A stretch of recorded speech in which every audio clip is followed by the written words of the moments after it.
16,000.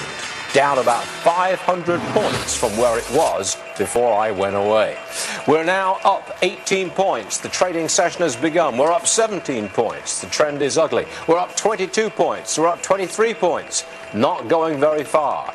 The backdrop to the market this morning, in my opinion, is the economy, sluggish at best. And it seems to me that the government's run out of tools to fix it. To discuss this, let's bring in Ashley Webster, Liz McDonald, Todd Horwitz, and Mike Murphy. Todd, to you first.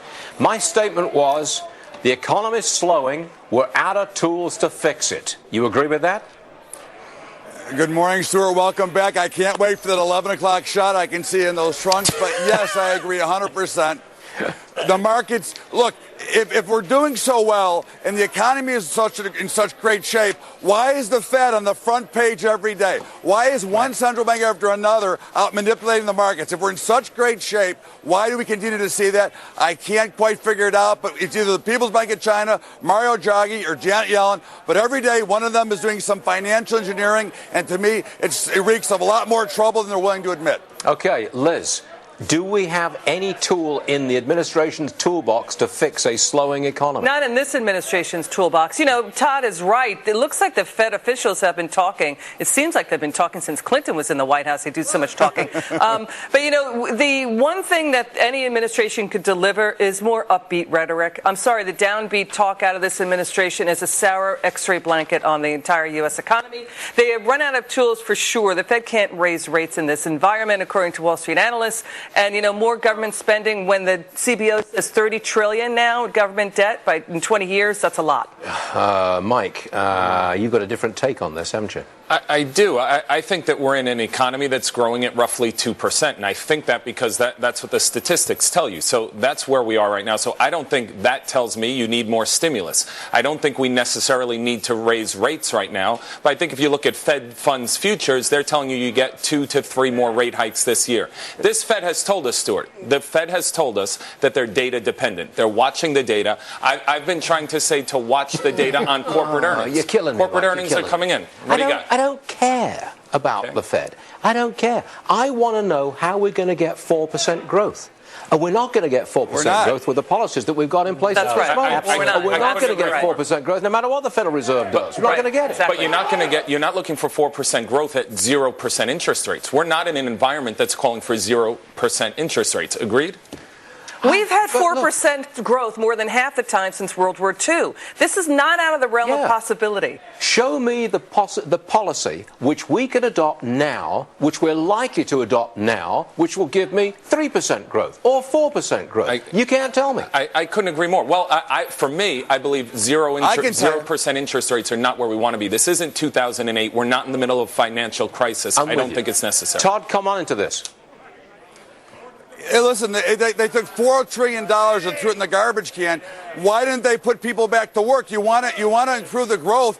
Put people back to real work and real jobs in this country instead of continuing to create how'd you jobs do that? at McDonald's, Walmart. You take the $4 trillion instead of giving tax cuts.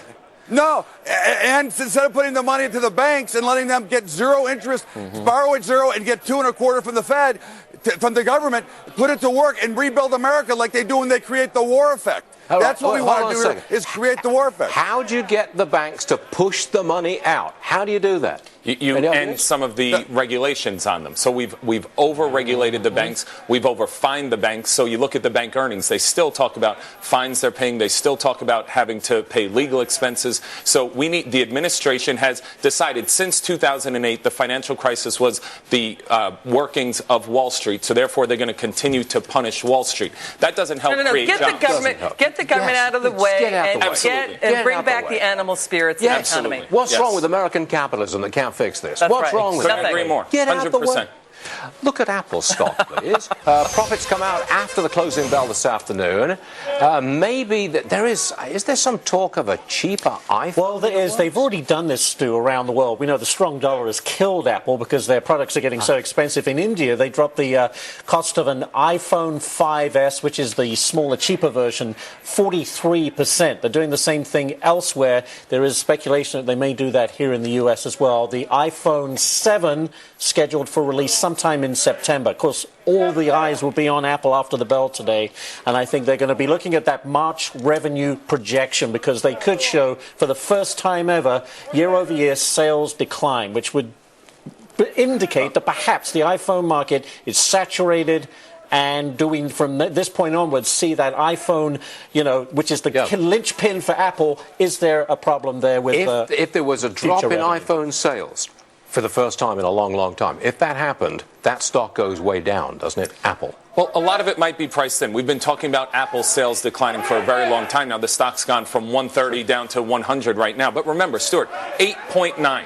Apple trades 8.9 times earnings. That's all. That's great. It. That's a low multiple. Very low multiple. Oh, by the way, now the Dow Industrials are up 140 odd points. The price of oil is up a little bit. That relationship is still going. Look at the price of oil now, please, because it is the price of oil that dictates the stock market's value.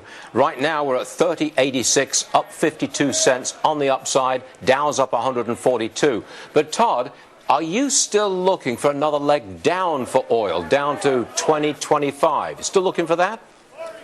No, I'm not. I thought that when we talked before you went on vacation, I thought that 25 or 26 was a pretty good area to be a buyer. Now, it could go back down there. I can't say that it won't go down, but certainly for my money, I'm a buyer of oil. I'm a buyer of the whole commodity space here. I think they've been well overdone, and if we get some real growth and we get some real opportunity and we get some maybe those taxes, whatever, the commodity space is going to take off because the real problem isn't the commodity problem, it's the dollar problem. Too strong of a dollar creates a lot weaker commodity prices. So if we can get some things going on, get a weaker dollar, it's going to push our prices higher, and I think that's what's going to happen here very shortly. Well, that's interesting. Todd Horwitz is buying commodities. How about that? Now, there's a headline for you. Well, they're cheap. Well, they're cheap.